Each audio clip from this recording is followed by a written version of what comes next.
Kā es ietaupīju 300 eiro uz BMX detaļām? Pa lielam es tev tik varu pateikt vienu. Tu teiksi, ka es neko jaunu nesaku, ka tu jau to zini un ka tas nav nekas jauns. Tas jau sen ir atklāts. Bet es vēlos pieminēt divas nianses, ko es ievēroju ar sevi.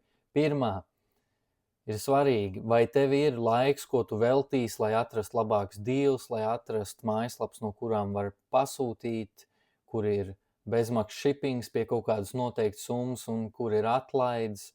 Viennozīmīgi riktīga loģistika, meklēšana un čakrēšanās, vienvārdu sakot. Un otrais ir, cik tu esi cimperlīgs, vai tu esi gatavs veikt kompromisus. Un šeit es varu parādīt pirms pāris dienām, kā es biju sakārtojis sūtījumu. 1050 eiro. Šeit ir abi rati un rāmis un vēl stūri.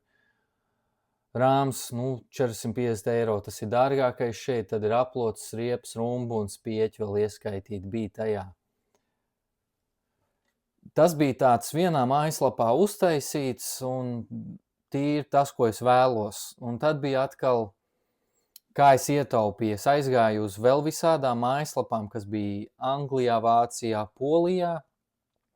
Un tad es saliku tā, lai tur ir tieši pietiekami iztērēt naudu, lai dabūtu free shipping, un uz ietaupīt tur 5, 3, 2 eiro uz katru detaļu, ņemot nevis to pirmo detaļu, ko es vēlos, bet paņemot otro vai trešo detaļu, kur esmu gatavs ņemt, jo tās firmas, manuprāt, ir joprojām pietiekami labas, un mazliet mierinot sevi, it īpaši ar rāmjiem, jo pa lielam visi tie rāmi ir taisīti Taivānā, tās ģeometrijas ir ļoti, ļoti minimāli atšķirībām, un tā ar to rāmi es ietaupīju visvairāk, kas bija, gandrīz vai tur 270 eiro ir ietaupīts uz rāmi, bet nianses ar šito.